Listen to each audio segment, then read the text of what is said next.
all you cool owl and owlets. Welcome to another installment of Mondays at the Mew. My name's Megan Schmidt. I'm a naturalist here at the Darke County Parks, and today we're going to meet Umber, our resident barred owl, and we're going to talk a little bit about him and his species in general. So let's go get Umber. Alright, so normally when I come in to get Umber, I'll unlock the door and I'll kind of just crack it and talk to him a little bit, see how he's feeling today. On a good day, he'll fly over to his perch and then I can jess him up real easily. But on most days, he likes to monkey around on the wire windows in there, so then I kind of have to coax him off. So let's see what kind of day today is going to be.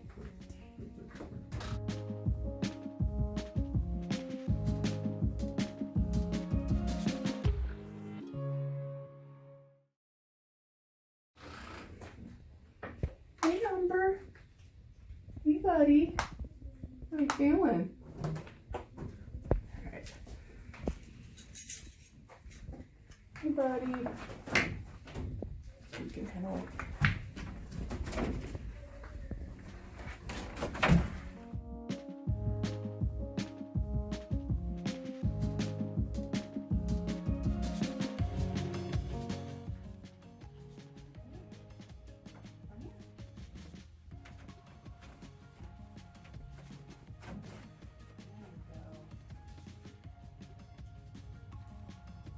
Alright, you ready to go on a walk, buddy?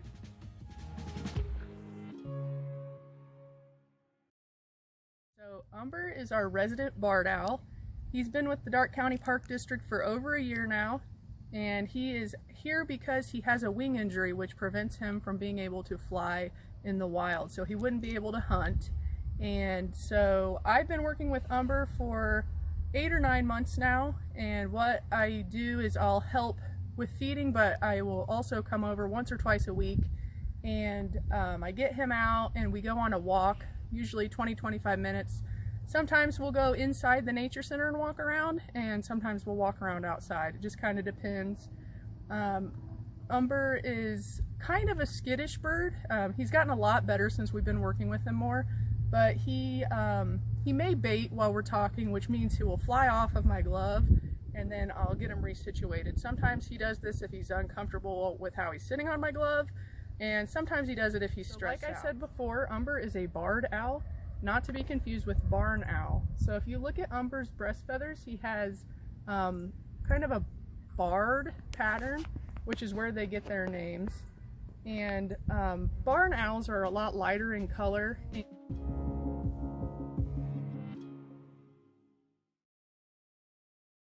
And a lot less common in Ohio, so you're less likely to see those guys.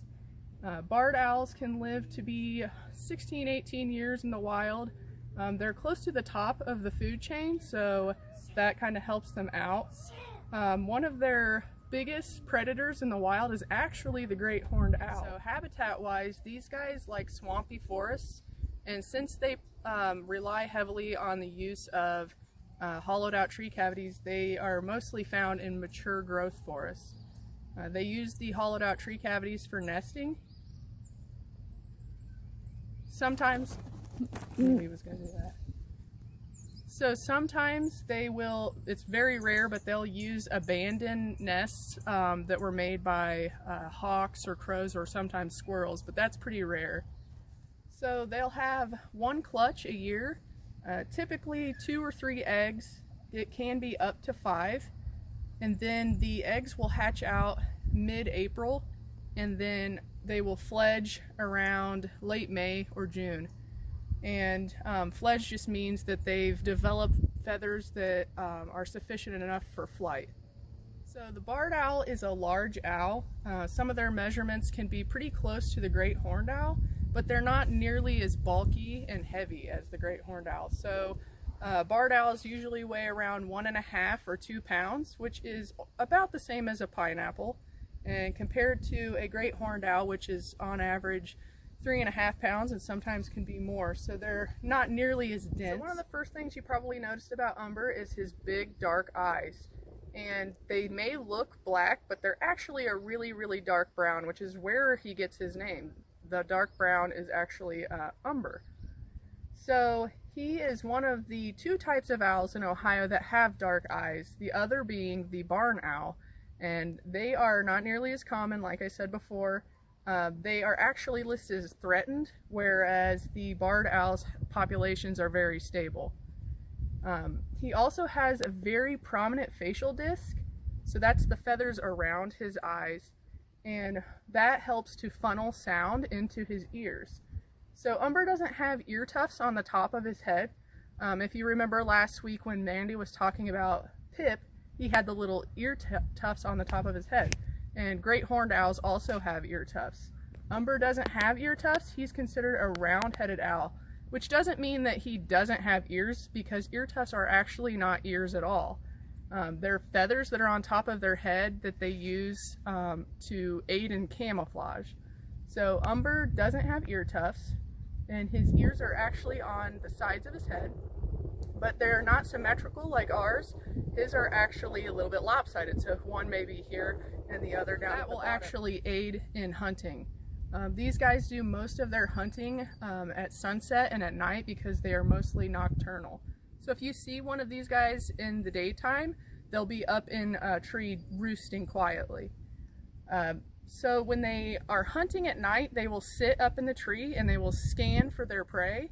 And since their ears are lopsided, if there's noise coming from the ground, it will actually hit one of their ears first. So then he can move his head and he can actually pinpoint where his prey is before he sees it sometimes. So once they've found their prey, they will dive down and grasp with their really sharp talons. So if you can get a look at those.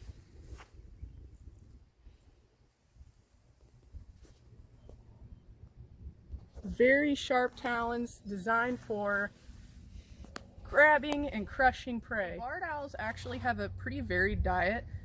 They'll eat mostly small rodents like mice and voles, but they'll also eat amphibians, small birds, small fish, and sometimes reptiles too. And actually, if they have enough crayfish in their diet, the white part of his feathers will turn a tinge of pink. They catch their prey. Most of the time, unless it's large, they will swallow their prey whole.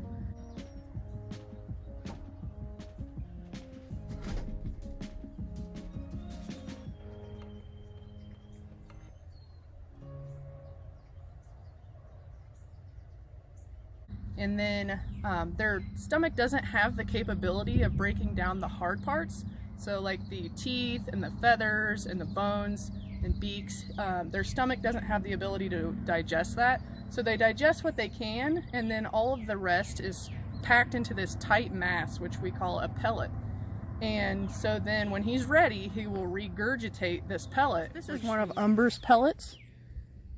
So if you were to pick it apart, which I don't know how much we'd be able to see here, but if you pick it apart and dissect it, sometimes you can find the little bone pieces, so you can tell what he's been eating. So Umber's getting a little bit stressed, and you can tell because he's panting. We have a lot of people out here running around today because it's a beautiful day. So we're going to put him back. And so usually when I come in to put him back, I will open his door and then bring him into the threshold, and I'll say, okay. So bye. So one of the last things I wanted to mention about barred owls is that their call is not the typical hoo, hoo that we associate with owls in general. It sounds something like this.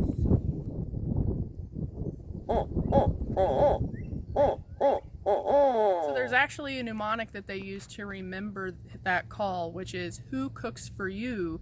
Who cooks for you all?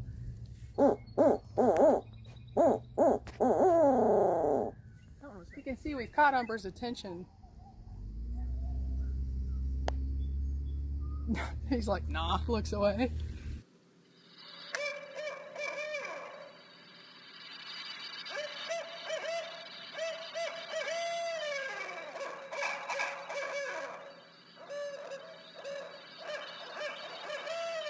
Alright, if you have any questions about Umber or about barred owls in general, drop a comment below. Thanks for joining us for Monday at the Mew, and we'll see you next week.